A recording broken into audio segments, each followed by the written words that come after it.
"You'll never match her," my fiancé said as my sister Victoria held penthouse keys after the will. "I can't marry a failure."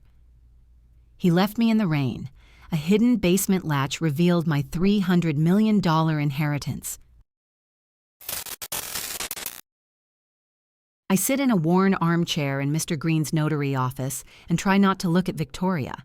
She turns the pages of Grandma Ruth's will with her manicured nails, and every rustle of paper echoes in my head like a gunshot. Mark squeezes my hand, but his palm is wetter than mine, which is strange because he's usually so confident. I didn't expect much from this will. Grandma Ruth was always a fair but practical woman. She knew that Victoria earned much more than I did, that she had her own apartment and car, while I still rented a one-room apartment on the outskirts of town and took the bus to work. "So," says Mr. Green, the notary, wiping his glasses, "according to the last will and testament of Ruth Elizabeth Davis, the penthouse on Park Avenue, the investment portfolio of blue chip investments and cash assets in the amount of $1,200,000 shall pass to Victoria Marie Davis." I hear Victoria quietly gasp in surprise, but there is no real shock in her voice. Really? She was always her grandmother's favorite. She always came with gifts, talked about her successes in marketing for a large cosmetics company, and showed photos from her vacations in Mexico or Italy. And I just sat there and listened. I remember last year at Christmas dinner, Victoria talking about her new position as head of marketing. Grandma listened with such enthusiasm and then asked me, "What about you, Alice? How's school?" And I told her about my third graders, how Sammy had finally learned to read, and how Emily had written a wonderful story about her cat. But Grandma was already distracted by Victoria. "Alice Jane Davis," Mr. Green continues, and I sit up straight in my chair, "is bequeathed the farmhouse in Pinnacle Hills, along with 15 acres of surrounding land. Is that all? The old house where I spent so many summer vacations helping Grandma with the garden and the chickens? The house that needs a new roof and a new heating system?" I don't envy Victoria, but I feel as if I've been punched in the stomach. Mark lets go of my hand and moves away from me a little. This small gesture speaks louder than words. "It's okay, sweetie," he whispers in my ear, but I can hear the disappointment in his voice. "At least you got something." Victoria stands up and hugs me. She smells of expensive Chanel perfume, and there is something fake about this hug, as if she is playing the role of a caring sister. "Alice, don't be upset. You know I'll always share with you if you need anything." I nod, even though we both know it's not true. When we were children, Victoria never shared anything, not even the candy that guests brought to our birthday parties. "There's one more thing," Mr. Green says. "Miss Davis left this letter for you personally, Miss Alice." He hands me a white envelope with my name written in my grandmother's neat handwriting. I take it, my fingers trembling. It starts to rain outside. The raindrops tap on the window of the notary's office, and I think about how I have to go back to school in 30 minutes. I have a math class with third graders, and they can always tell when I'm upset. Victoria holds the keys to the penthouse in her hands and examines them as if they were jewels. Heavy golden keys on a leather keychain, engraved with the address. "You weren't planning on moving into the penthouse?" I ask, trying to keep my voice calm. "I don't know." She shrugs and puts the keys in her expensive handbag. "Maybe. My apartment in Midtown is too small for all my stuff, and the penthouse has 4 bedrooms and 3 bathrooms. Mark looks at the purse with an expression on his face as if he wants to pull the keys out of it. I see something unpleasant and greedy flash in his eyes. He's always been more interested in money than I would like, but I convinced myself that it was just practicality. We step outside, and the rain immediately begins to soak my old raincoat. Victoria opens a large black umbrella and walks to her red Audi. "Bye. Alice, call me when you want to talk about the house." I stand in the rain and watch her get into the car. Leather seats, automatic transmission, climate control, everything I've never had. Mark stands silently beside me. Normally, he would offer to go to a cafe or drive me to school, but now he just stares at the red car disappearing around the corner. "Mark?" I touch his arm. "Are you okay?" He turns to me, and I see something new in his eyes, something cold and unfamiliar. We've been together for 3 years, and I thought I knew all his facial expressions. "Did you seriously think you'd get something more?" His words hit me like a punch in the gut. I didn't think... Alice, you're an elementary school teacher. Your salary is $2,000 a month, and your sister runs the marketing department at a large company and earns 5 times as much. Of course, Grandma left everything to her. His words sting like salt on an open wound. I always knew Mark wasn't thrilled with my job, but he never spoke about it so openly. "I thought you respected my work," I say quietly, feeling the rain run down my neck from my hair. "I do. But let's be realistic. You'll never be able to compete with her." The rain gets heavier, and I feel water seeping through a hole in the sole of my right shoe. I'm 30 years old, and I still have holes in my shoes because I'm saving every dollar for a wedding dress I'll probably never wear. "What do you mean?" I ask, even though deep down I already know the answer. Mark wipes the rain from his face and looks at me as if he's seeing me for the first time, or as if he's just made an important decision. "I can't marry a loser, Alice." The words hang between us, mingling with the sound of rain and the rumble of cars on the street. I feel something cold spreading through my chest, as if someone had poured ice water into it. A loser? Look at yourself. Look at your life. You live in a rented apartment, ride the bus, buy clothes at thrift stores. Your sister owns a penthouse, and you got an old house that's falling apart. He doesn't finish the sentence, but I understand everything anyway. He wants more. He always has. And I thought he wanted me. Mark turns and walks to his car without looking back. I stand in the rain and watch him get behind the wheel, start the engine, and drive away. Just like that. After 3 years together, after all the promises of a wedding next year, after all the talk of children and a future together, I stand in the middle of the street in the rain and realize that my legs won't obey me. People walk around me, rushing to take shelter from the weather, and I just stand and stare at the empty spot where his car was just a moment ago. I remember how we met 3 years ago at my colleague Susan's birthday party. Mark worked in the same building, selling software for small businesses, and seemed so confident. He came up to me at the buffet table and said, "You look like someone who loves children." I laughed and replied that I was a teacher. "I knew it," he said, and smiled that charming smile. The first few months were magical. He brought me flowers and took me to restaurants I could never afford. He said I was special, that he had never met a woman with such a kind heart. And when I cooked him dinner for the first time in my tiny kitchen, he said, "Alice, you were made to make people happy." But over time, something changed. The flowers became less frequent, and restaurants were replaced by pizza delivery. When I told him about my work, he looked at his phone or the TV, and when I hinted at marriage, he said, "Let's wait." I ride home on the bus, crying the whole time. A woman with bags smiles sympathetically at me and offers me a napkin. "Everything will be fine, dear," she says quietly. Men are not the most important thing in life. At home, I reheat the leftover soup and sit down at the kitchen table. My apartment is small but cozy. I sewed the curtains myself, painted the pictures on the walls, and grow violets on the windowsill. This is my home. The phone rings. Mark's name appears on the screen. I reject the call. A message arrives. "Alice, I didn't mean to be so rude. Maybe we can stay friends." I delete the message without replying. I take my grandmother's letter out of my bag and tear open the envelope.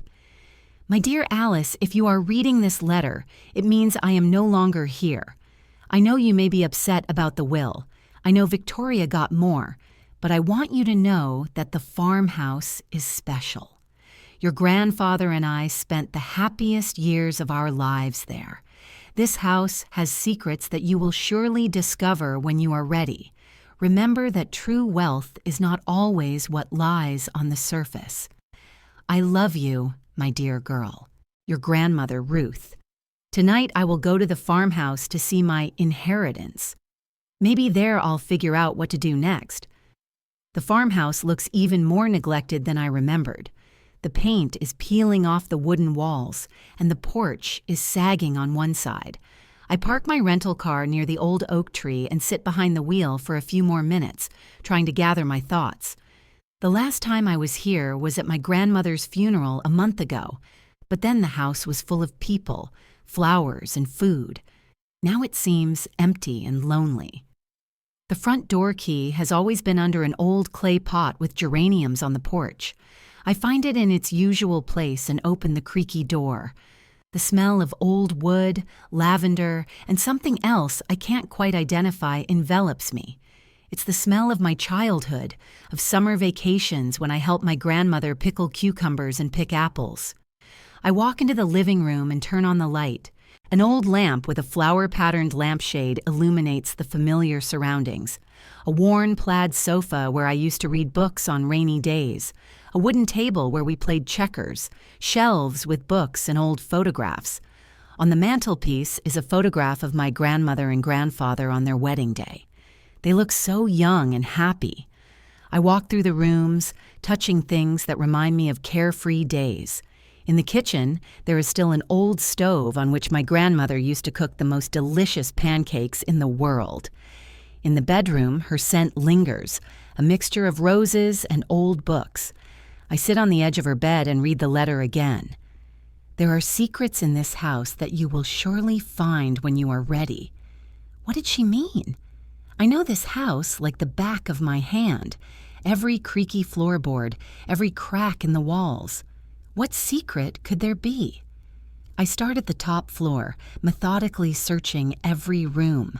I look through the closets, peek behind the furniture, knock on the walls, hoping to hear a hollow sound that would indicate a hidden niche. Nothing. In my grandmother's closet, I find old letters from my grandfather from the war, a box with her jewelry, and a stack of photographs that we looked at together during my visits. I do the same thing on the first floor. The kitchen, the living room, the small room my grandmother used as a study. Everything is empty. I even look behind the old refrigerator and under the sink. Nothing unusual. That leaves the basement. I never liked going down there. The wooden stairs creak underfoot, and the air down there is damp and cool. My grandmother kept canned food, old furniture, and things that were too good to throw away but had no place in the house here. I turn on the old light bulb hanging from a wire and go downstairs.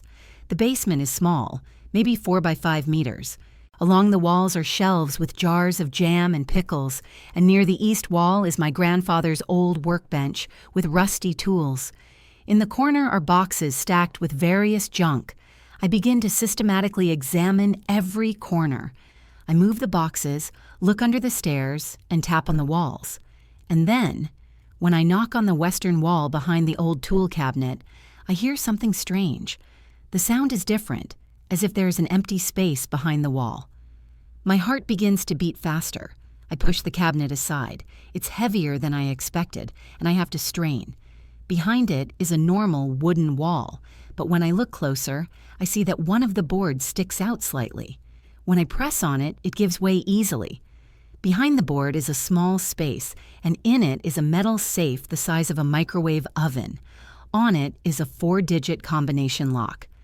I stand in front of the safe and try to figure out what code my grandmother might have used. Her year of birth? The year she married my grandfather? I try different combinations, but to no avail.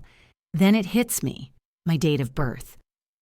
November 19th, 1995. I dial 1909. Click, and the lock opens.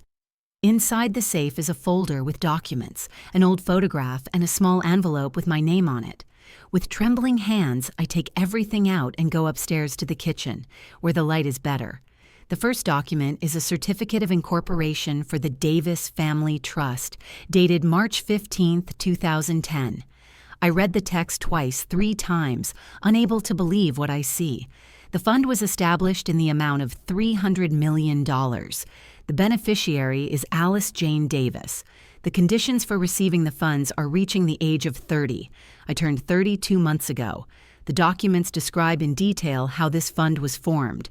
My grandparents bought stocks, real estate, and invested in various companies for 50 years.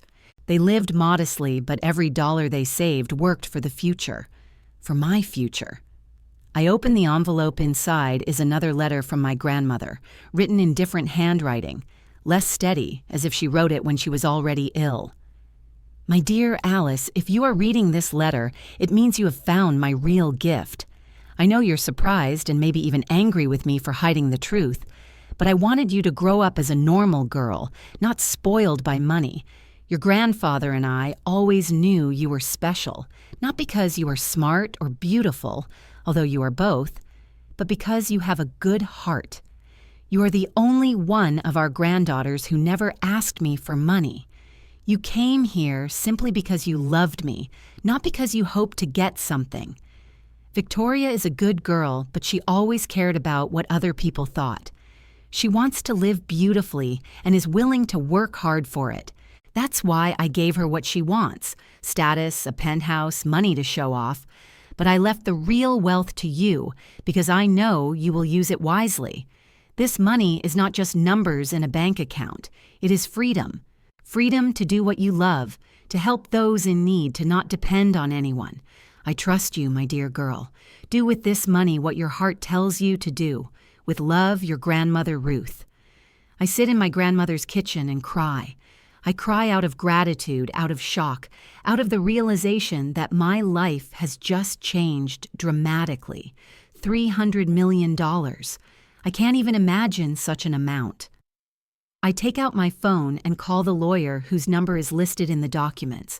Mr. Francis Black works at a law firm in the city center. His secretary says he can meet with me tomorrow morning. While I'm on the phone, the doorbell rings. I look out the window and see a familiar car. Mark's Honda is driving down the bumpy road toward the house. Panic sets in. How does he know I'm here? And what does he want? Mark gets out of the car with a bouquet of red roses and walks up to the porch. I hide the documents in the kitchen cabinet and open the door, trying to look calm. "Hi, Alice," he says with the same charming smile that once captivated me. "I knew I'd find you here." "How did you know where I was?" "Susan saw you renting a car near the school. She said you must have gone to the farmhouse." He hands me the flowers. "Alice, I'm so sorry about yesterday. I was a fool. I don't take flowers." "Mark, what are you doing here?" "I came to apologize and to talk to you." He enters the house without waiting for an invitation. "Listen, I know I was rude yesterday, but I was disappointed, you understand? I really wanted us to have a better future." He looks around the kitchen, and I see his gaze linger on the folders with trust fund documents that I didn't have time to hide properly. "What's this?" he asks, approaching the table. "Nothing special. Grandma's old papers." But Mark already sees the title on one of the folders. His eyes widen. "Trust fund?" "Alice, what is this?" I try to close the folder, but he's faster than me. $300 million? He looks at me as if he's seen a ghost. "Alice, is this a joke?" "Mark, listen. You're rich?" His voice shifts in tone. Disappointment turns to surprise, then to something that frightens me. "You've been rich all this time?" "No, I just found out." My grandmother left. $300 million, he repeats, as if he can't believe it. "My God, Alice." Do you realize what this means? I see the same gleam in his eyes that I noticed yesterday when Victoria showed him the keys to the penthouse. Greed Mark looks at me with completely different eyes, not as a woman he loves, but as a lottery ticket. "It means we can get married," he says, coming closer. "Alice, my love, imagine our life now. We can buy our dream house, travel the world. Yesterday you called me a loser." "I was a fool." He grabs my hands. "I couldn't have known. Listen, let's forget about yesterday. Let's plan the wedding. I want you to be my wife." I pull my hands away. "No." "What do you mean, no?" "I'm not going to marry you, Mark." His face changes. The charming smile disappears, replaced by an expression I've never seen before. Alice, don't be silly. We've been together for 3 years. I love you. You love my money. That's not true. But his voice doesn't sound convincing. I've always loved you. And now we can be truly happy. Yesterday, you left me in the rain because I got an old house instead of a penthouse. And today, you want to get married because you found out about the money. Don't you see the problem with that? Mark is silent for a few seconds, then his expression hardens. Fine. Maybe money makes you more attractive. So what? All couples think about money. It's practical. I think you'd better leave. Alice. His voice softens, becoming persuasive. Be reasonable. We're right for each other. I know your habits. You know mine. Why look for someone new when we already have it all figured out? I walk to the door and open it. Goodbye, Mark. He stands in the middle of the kitchen with a bouquet of roses in his hands and looks at me with an expression as if he can't believe what he's hearing. You'll regret this, he finally says. I'm a good man, Alice. Better than those who will approach you now for money. Maybe. But at least I'll know their real motives right away.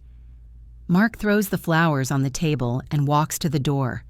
He stops next to me and looks me straight in the eye. Money will change you, Alice. And not for the better. When he leaves, I lock the door and lean my back against it. I'm shaking. From adrenaline, from anger, from the realization that I've just ended a relationship with the man I plan to spend the rest of my life with. But at the same time, I feel relieved. Now I see Mark for who he really is, not the way I wanted to see him. The first letter from Mark's lawyer arrives a week after our meeting at the farmhouse. I hold the envelope in my hands and can't believe it's come to this. Part of me still hopes that this is some kind of mistake, that Mark has changed his mind and will apologize for wanting to profit from our relationship. But the letter from the law firm Stenson and Partners dispels all my illusions. Mark Coleman is filing a lawsuit claiming that we have been living in a de facto marriage for 3 years, and that he is therefore entitled to half of the property, including the trust fund. His lawyer cites state laws on joint property of persons living together as spouses. I sit on my small sofa in my rented apartment and reread the document for the 3rd time. I feel sick. Not because I'm afraid of losing money, although that thought is frightening too, but because the man I loved for 3 years is willing to lie publicly for money. The next day, I meet with Mr. Francis Black, the lawyer who handled my grandmother's trust fund. His office is on the 28th floor of a skyscraper in the city center. Huge windows overlook the river, and the walls are decorated with Harvard diplomas and photographs of influential people. Mr. Black is a man in his 60s with gray temples and piercing gray eyes. He studies Mark's lawsuit carefully, snorting from time to time. Miss Davis, he finally says, do you have evidence that you were not in a common law marriage with Mr. Coleman? Evidence that we were not married? I can't hide the surprise in my voice. Shouldn't it be the other way around? In our state, common law marriage is recognized under certain conditions. Living together, sharing a household, presenting yourselves as a married couple to those around you. Your former fiancé claims that all of this took place, but we never lived together permanently. Mark moved in with me only 3 months ago, and that was temporary while he was looking for a new apartment after his old lease ended. That's good. What about finances? Did you have joint accounts, joint purchases? I think about it.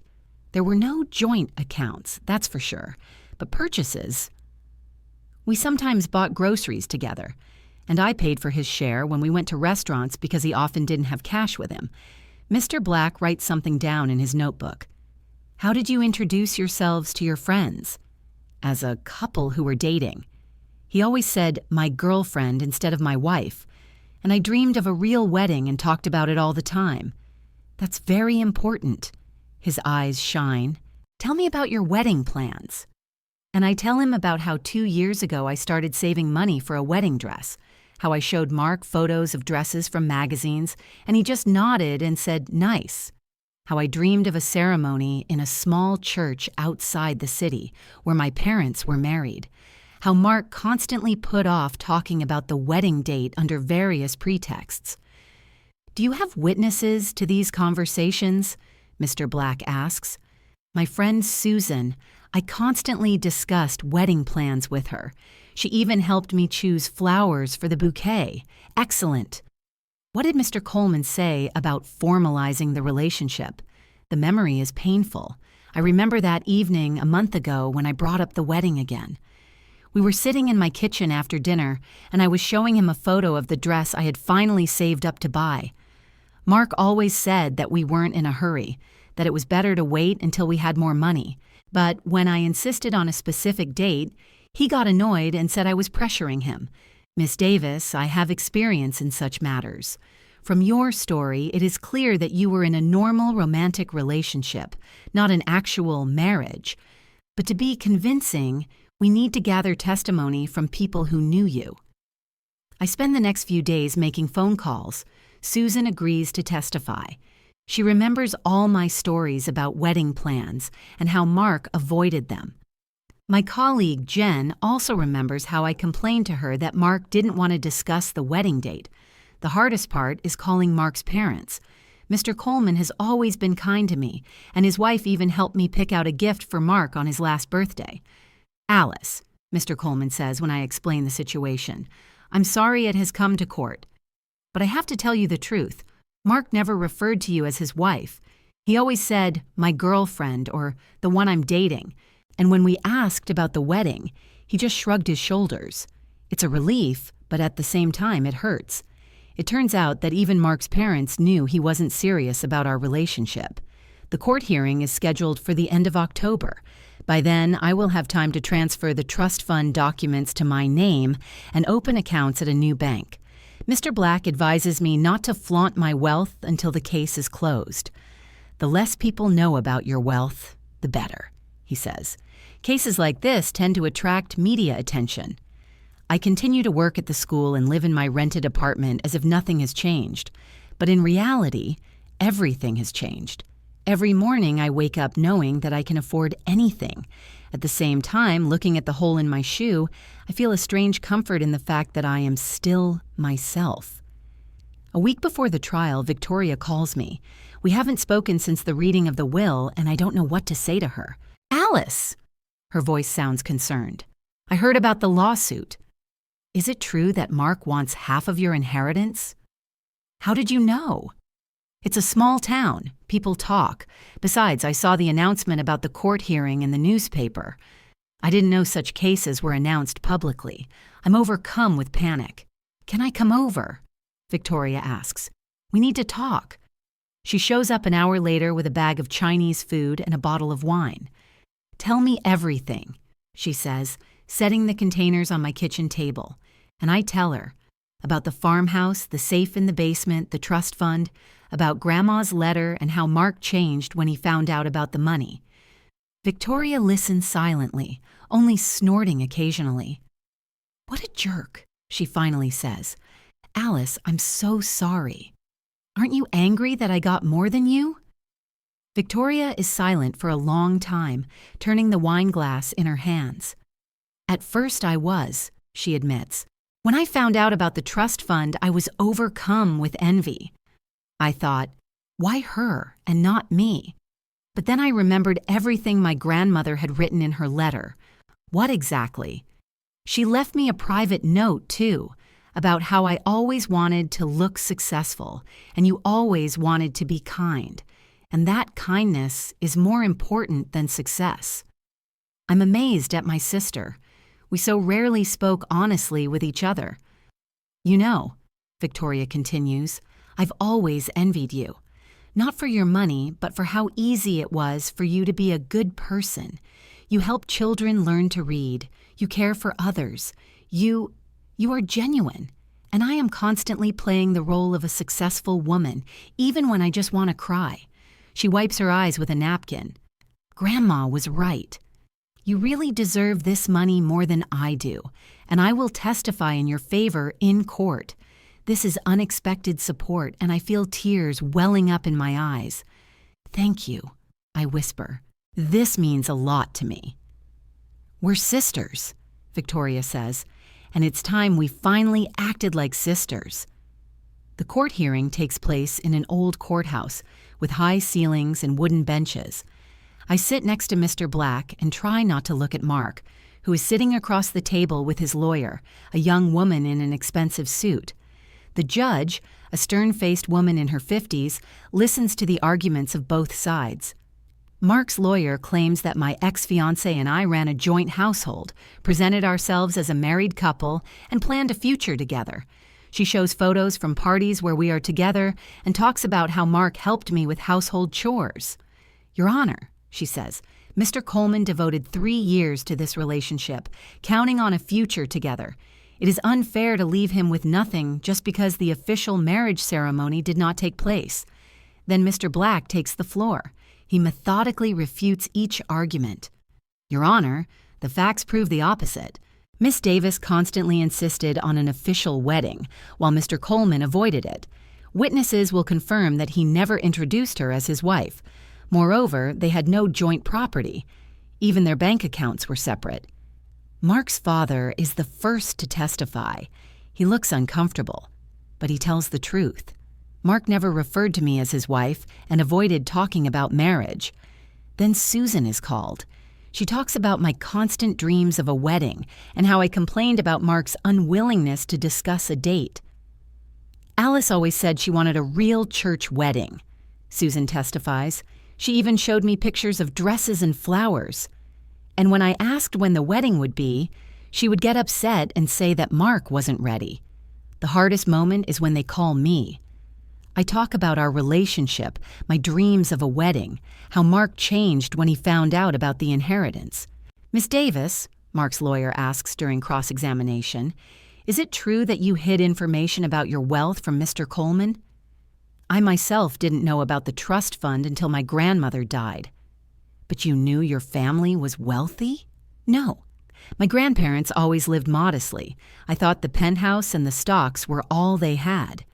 Could your insistence on a formal wedding have been a way to hide information about the future inheritance from Mr. Coleman? That's an unfair accusation, and I feel anger rising within me. Number. I wanted a wedding because I loved Mark and wanted to be his wife. He didn't want a wedding because he wasn't sure of his feelings.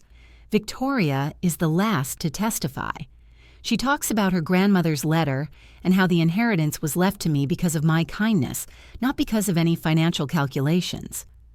My sister was never interested in money, says Victoria. She is the only one in our family who never asked our grandmother about the inheritance. Even when everyone knew that our grandmother was wealthy, Alice visited her simply because she loved her. When all the evidence has been heard, the judge announces a recess to deliver the verdict. Mr. Black and I wait in the hallway. Mark stands by the window with his lawyer and occasionally glares at me. 2 hours later, we are called back into the courtroom. Having considered all the evidence, says the judge, the court concludes that the relationship between the plaintiff and the defendant did not meet the criteria for a common law marriage recognized by the laws of our state. Mr. Coleman's claim is dismissed. I feel a huge sense of relief. Mr. Black squeezes my hand. Furthermore, the judge continues, the court finds the lawsuit to be without merit and orders the plaintiff to pay the defendant's legal fees. Mark leaves the courtroom without even looking at me. I see in his eyes not love or remorse, but only anger at losing. Victoria and Susan are waiting for me outside. They hug me, and I finally allow myself to cry, not out of sadness, but out of relief. It's over, Victoria says. Now you can start a new life. And she's right. For the first time in months, I feel like I can breathe freely. Mark is no longer part of my life, and the money is officially mine. Now I just have to figure out what to do with it all. On my first morning in Midfield, I wake up with a strange feeling of calm. Outside the window of my rented apartment, old maple trees rustle with leaves, not cars, as in my previous life. The town is small, with about 50,000 inhabitants, located 2 hours' drive from my hometown. It's far enough to start from scratch, but close enough not to feel completely cut off from my familiar world. I didn't choose Midfield by accident. There is a university campus with a special education program, a good hospital, and several nonprofit organizations that work with children with special needs. Mr. Black helped me set up the Sunny Children's Fund, but I decided to proceed gradually without attracting too much attention. My new apartment on the 3rd floor of an old building resembles my previous one. 2 rooms, a small kitchen, and a view of a quiet alley. I can afford a penthouse, but I don't want to. These modest walls give me a sense of reality, reminding me of who I really am. I devote the first week to adapting. I find the nearest supermarket, library, and park for my morning runs. I get used to the silence, which is so different from the constant noise of the big city. In the evenings, I read books about autism and child psychology, preparing for my future work. The idea of creating an organization for families with autistic children came to me while I was still working at school. There was a boy in my class named Kyle who was diagnosed with mild autism. His mother, Cindy, was constantly fighting the education system, trying to get the necessary support for her son. She told me about the endless queues to see specialists, expensive therapies she couldn't afford, and how lonely the parents of such children feel. Now I have the opportunity to make a difference. But before I start working with the foundation, I decide to volunteer at a local animal shelter, partly because I have always loved animals, and partly because I want to meet people who do charity work not for fame or money. The Second Chance shelter is located on the outskirts of the city, in an old warehouse converted for the needs of animals. When I arrive there on Saturday morning, I am greeted by a woman of about 45 with short gray hair and a smile that immediately charms me. "You must be Alice," she says, wiping her hands on her apron. "I'm Margaret, the director of the shelter. Thank you for deciding to help us." She shows me around the premises. About 30 animals of various sizes and breeds are barking in the dog rooms. There is a separate section for kittens, a room for sick animals, and a small veterinarian's office. "We operate solely on donations," Margaret explains as we walk past the cages. "The city allocates a minimal amount, and we collect the rest ourselves." We always need volunteers to walk the dogs, clean, and feed them. I spend the morning playing with the puppies and helping to clean the rooms. The work is hard and not always pleasant, but there is something therapeutic about it. The animals don't know about my money. They don't care who I am. They just enjoy the attention and care. During lunch break, a veterinarian arrives at the shelter. I see a worn blue truck pull into the yard, and a man of about 35 in jeans and a plaid shirt gets out. He is tall, with dark hair and kind brown eyes behind his glasses. "This is our veterinarian, David Turner," says Margaret. "David, meet Alice, our new volunteer." David smiles and extends his hand to me. His palm is warm and strong, calloused from work. "Nice to meet you," he says. "Thank you for helping the shelter." We always need extra hands. I watch him examine a sick cat and see genuine concern in his eyes. He speaks to the animal in a quiet, soothing voice, and his hands move confidently and carefully. "David has been working with us for 5 years, Margaret whispers to me. "He comes twice a week for free. He has his own clinic in the city center, but he always finds time for our animals.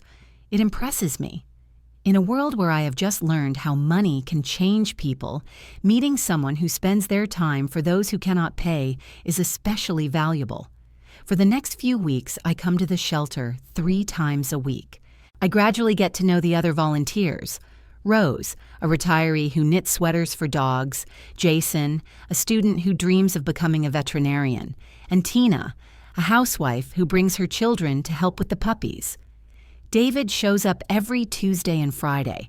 We gradually start talking, first about animals, then about other things. I learn that he grew up on a farm, attended a state university, and opened his own clinic 3 years ago. He lives alone in a house he inherited from his grandmother and dreams of one day having his own animal shelter. "What about you?" he asks one day as we walk the dogs together in the park next to the shelter. "What brought you to midfield?" I hesitate. Over the past month, I've gotten used to people knowing me simply as Alice, the volunteer who helps out at the shelter. No one knows about my inheritance, and that gives me the freedom to be myself. I wanted to start over, I finally say. There are too many painful memories in my old town. "I understand," David says, and there is no curiosity in his voice, only sympathy. Sometimes a change of scenery is just what you need. Meanwhile, I start working on creating the Sunny Children Foundation. I have meetings with specialists, a child psychologist, an occupational therapist, a speech therapist. I study the experience of other organizations and read research on the most effective methods of working with autistic children. Mr. Black helps me with the legal paperwork. We are creating a structure that will allow the foundation to operate anonymously. It is officially funded through a series of charitable trusts, and my name does not appear anywhere as the founder. That's wise, Mr. Black says during one of our meetings. Anonymous charity allows you to focus on the cause, not the publicity. The foundation's first program is a family support center. We rent a small space in downtown Midfield and equip it for group sessions, individual counseling, and simply as a place where parents can meet and share their experiences. I hire 3 specialists: child psychologist Dr. Emily Chen, occupational therapist Michael Brown, and social worker Sarah Johnson. All of them have experience working with autistic children and a genuine passion for their work. Our goal, I say at the first team meeting, is not to replace existing services, but to complement them, to provide families with what they lack: affordable therapy, support groups, educational programs. Dr. Chen nods. There is a huge need for such services in our region.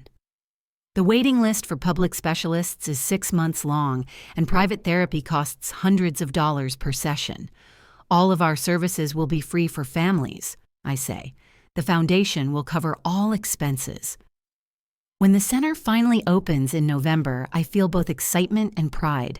8 families come in the first week, 15 come the second week. By the end of the month, we are serving 30 children and their families. One of the first mothers to come to us is Jenny Harrison, with her 4-year-old son Ben, who has recently been diagnosed with autism. She comes to the first support group with tears in her eyes and a purse full of papers from doctors. "I don't know where to start," she says. "The doctors gave me a list of recommendations, but it's all so expensive. And Ben, he's such a smart boy, but he doesn't talk, and I don't know how to help him." Sarah Johnson, our social worker, takes Jenny by the hand.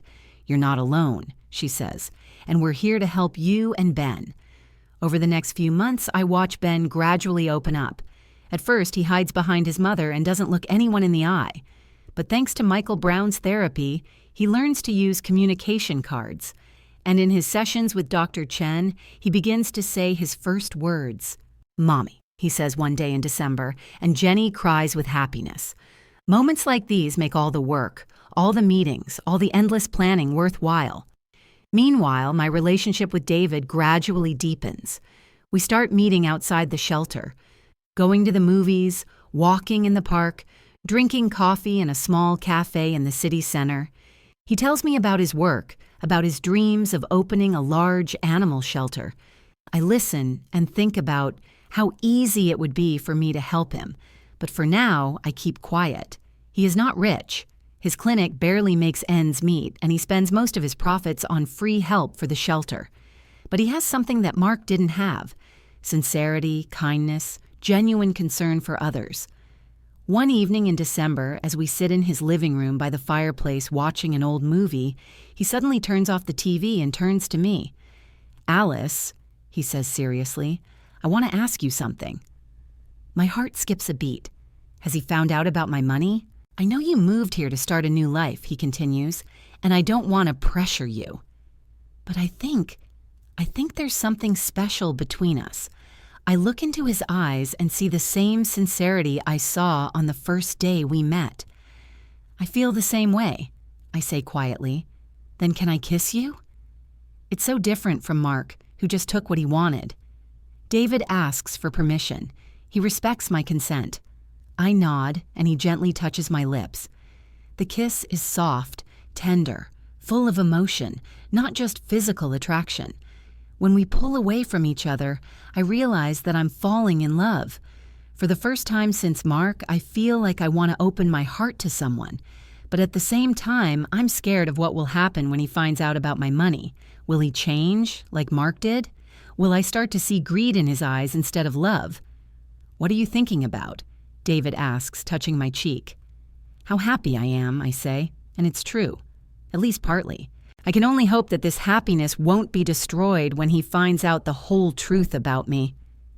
On New Year's Eve, I stand on the balcony of my small apartment and watch the fireworks over the city. Outside the windows is Midfield, which has become my home in just a few months. Below is the sunny Children's Center, where my colleagues will be working again tomorrow, helping families. In my heart are warm thoughts of David, who just called to wish me a happy new year. A year ago, I was a completely different person. A naive teacher who dreamed of marrying a man who did not respect her. Now I am a woman who has found her purpose and perhaps true love. But there are still many challenges ahead. Sooner or later, I will have to tell David the truth, and then I will find out if our love is worth the test of honesty. 2 years in Midfield flew by unnoticed. The Sunny Children's Center has grown from a small room to a full-fledged complex with 3 buildings where 20 specialists work. We help more than 100 families, have our own research program, and have become a model for similar centers in neighboring states. My secret is becoming an increasingly heavy burden, especially when David tells me about his financial difficulties. "The clinic is barely making ends meet," he says one evening in March as we sit in the kitchen of his old house and go over the bills. "I may have to stop volunteering at the shelter." It hurts me to see him like this. Over the past 2 years, David has become not only my lover, but also my best friend. We spend almost every evening together, discussing work, dreams, the future. He knows my habits, my fears, my laughter at bad movies, but he doesn't know the most important thing: who I really am. "Maybe I can help you," I say cautiously.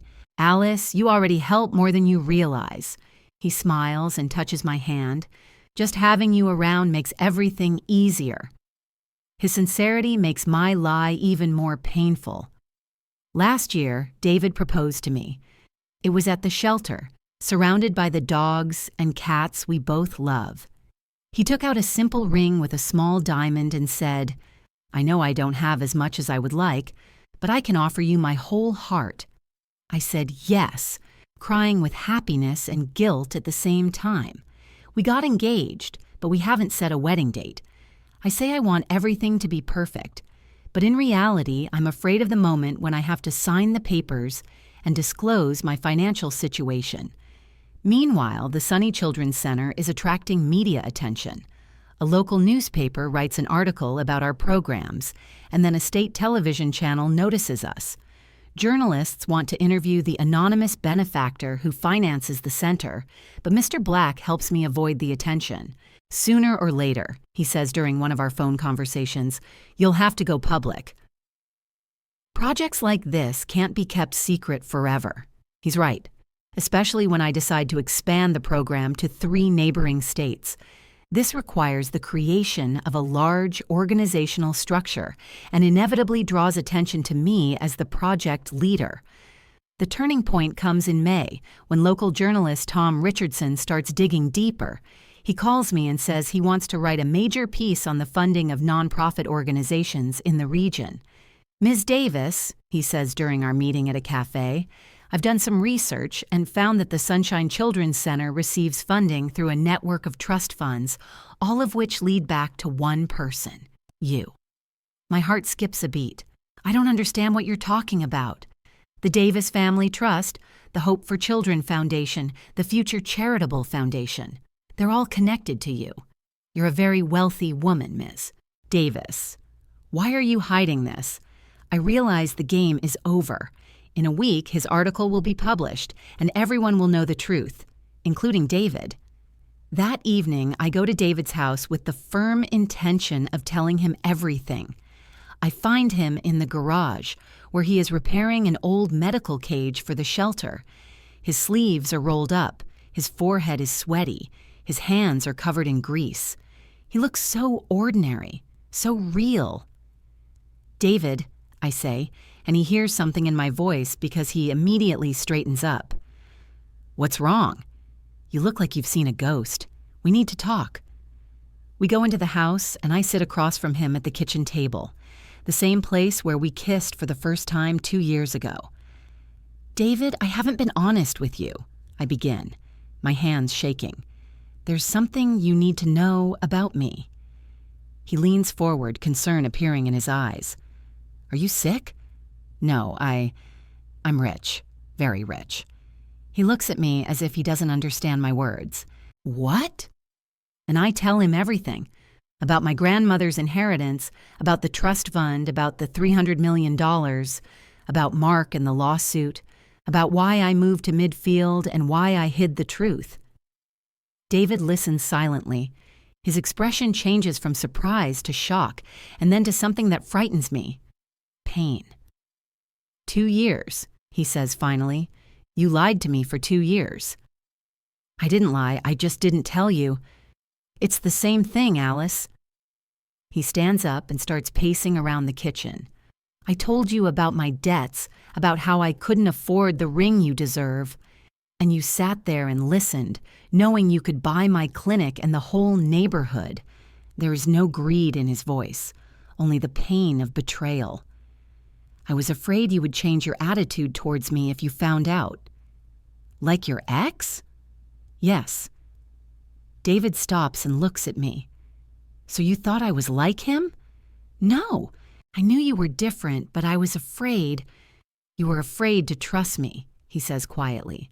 "After 2 years of being together, you still didn't trust me enough to tell me the truth." Tears stream down my cheeks. "David, please try to understand. I wanted to be sure that you loved me, not my money." "And now? Now are you sure?" I look into his eyes and see the pain my distrust has caused him. "Yes," I whisper. "Now I know."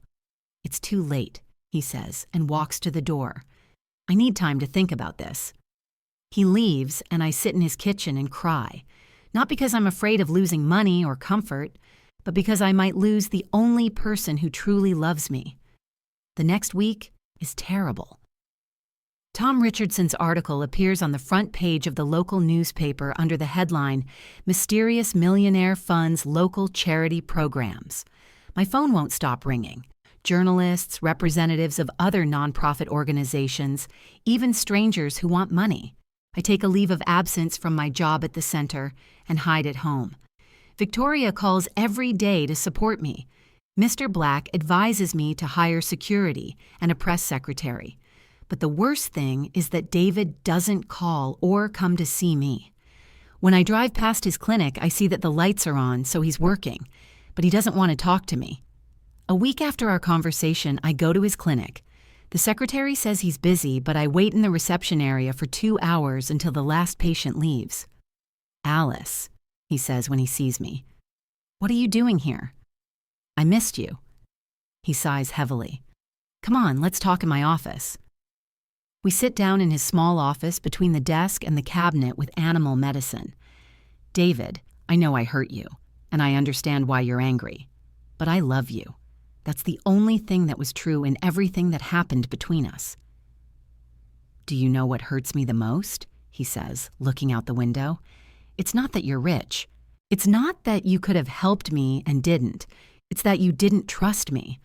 I thought we were building a relationship based on honesty and trust. We were. I was just afraid of losing you. And now you've lost me because of this lie." His words hit me like a physical blow. "So it's over between us?" He is silent for a long time, then looks at me. "I don't know, Alice. I need time." I leave his clinic with a broken heart, but also with hope. He didn't say no for good. Over the next month, I focus on work. Now that my secret is out, I can work openly. I give interviews, talk about my plans to expand the program, and meet with potential partners. The Sunny Children's Center becomes a model for a national network. I am invited to speak at conferences and offered positions on the boards of directors of large charitable organizations. Suddenly, I become someone I never planned to be, a famous philanthropist. But all this fame means little without David. One day in August, as I sit in the center's office planning the opening of a branch in Colorado, the secretary tells me someone is waiting for me. I walk out into the lobby and see Mark. 2 years have not changed him for the better. He has lost weight, his expression has become harsher, and his eyes more cynical. He is wearing an expensive suit which he probably bought on credit. "Hi, Alice," he says with that same charming smile, but now it looks fake. "Mark, what brings you here?" "I read about you in Forbes magazine. So now you're one of the 100 most influential philanthropists in the country? What do you want?" He looks around the luxurious lobby of the center with its modern furniture and expensive paintings. "It's impressive what you've created here. Who would have thought that a quiet teacher would become so successful?" "Mark, I don't have much time." "Listen." He comes closer, and I can smell his cologne. "I know things didn't end well between us, but we're adults. Can't we be friends?" "I don't think so."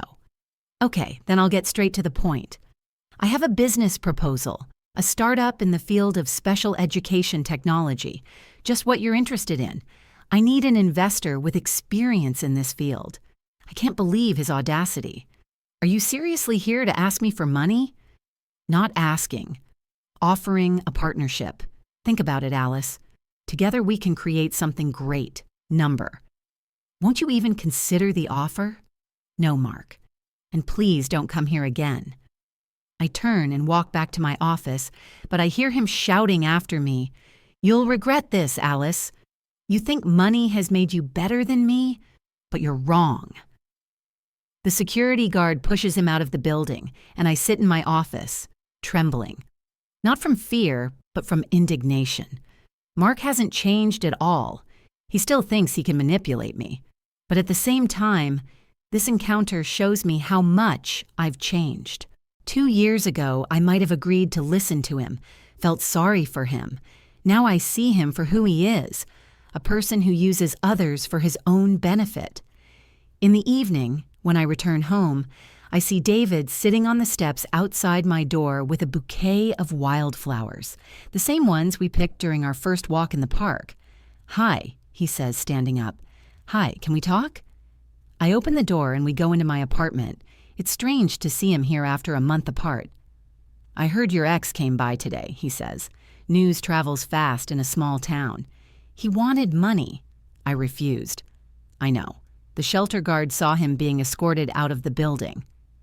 We sit down on the sofa, the same sofa where I told him the truth a month ago. "David, Let me finish first," he interrupts. "I've been thinking a lot over the last month about us, about trust, about what really matters." I remain silent and wait. "You were right to be afraid to tell me the truth," he says. "Not because I would have changed, but because I wouldn't have understood. I would have felt unworthy of you, and that would have destroyed our relationship just as much as the lie. I didn't think, and I also understand why you did it. You wanted to be sure that I loved the real you, and I understand that fear, especially after what happened to you." He takes my hand. "Alice, I'm still angry with you for lying, but I love you more than I'm angry, and I want us to try again. But this time, no secrets. I cry with relief and happiness. No secrets, I promise. There's one more thing," he says seriously. "I don't want your money. Ever. My clinic, my debts, my dreams, that's my responsibility. But if I can help—" "No, Alice, this is important to me. I want to be your equal partner, not a freeloader." I understand and accept that. More than that, I respect him for it. "Okay," I say, "but promise me one thing." "What?" "If you have real problems, don't be proud. Let me support you." He smiles. "Deal." We're getting married in November in a small church outside the city, the same one where my parents were married. The wedding is modest, with only our closest friends and family in attendance. Victoria is my maid of honor, and David's best friend Mike is the best man. During the ceremony, I look into the eyes of the man who is about to become my husband and think about how long it has taken me to get to this moment. All the mistakes, losses, and discoveries that brought me here. Do you promise to love and support each other in sickness and in health? Asks the pastor. I do, we say at the same time. And I know it's true. After the wedding, David and I buy a house on the outskirts of Midfield, not a luxurious mansion, but an ordinary family home with a garden where we can keep dogs from the shelter that cannot be placed with other families. The Sunny Children's Center continues to grow. Within 5 years, we open branches in 12 states and help thousands of families. I become well known in philanthropic circles and am invited to government commissions on special education. But what brings me the most satisfaction are not conferences or awards, but letters from the parents of children we have helped. Like the letter from Jenny Harrison, where she tells us that Ben has gone to a regular school and has friends. Or the photo from Sarah Miller, where her daughter Emma is painting a picture for the first time in her 7 years. David is also fulfilling his dream. His clinic is expanding, and he can finally afford to hire an assistant. We volunteer together at the shelter, and now it's becoming a family tradition. Every weekend we go there with our children. Yes, children. A year after our wedding, our son Jack is born, and 3 years later, our daughter Emma. Both are healthy, happy children who grow up knowing that love is more important than money, and that helping others is the best way to spend both time and wealth. One day, when Jack is 5, he asks me, "Mom, why do you help so many children?" We are sitting in the garden, and he is trying to teach the puppy we took from the shelter to sit. Because when you can help someone, you should do it, I say. Why doesn't everyone do that? It's a difficult question for a 5-year-old child. Not everyone understands that true happiness comes not when you receive, but when you give. Are you happy, Mom? I look at my son, then at the house where David is cooking dinner with little Emma, who is helping him by spilling flour all over the kitchen. I think about the center where tomorrow dozens of children will receive the help they need, about letters from grateful parents, about waking up in the morning next to a man who loves me for who I am. Yes, son, I say, I am very happy. And it's true. Money gave me freedom of choice, but I didn't find true happiness in it. I found it in the opportunity to change people's lives for the better, in true love, and in the realization that life has meaning when you make it better for others. Grandma was right. True wealth is not what lies on the surface. It is what you do with your heart, your hands, and your love for the world. And in that sense, I am the richest person in the world.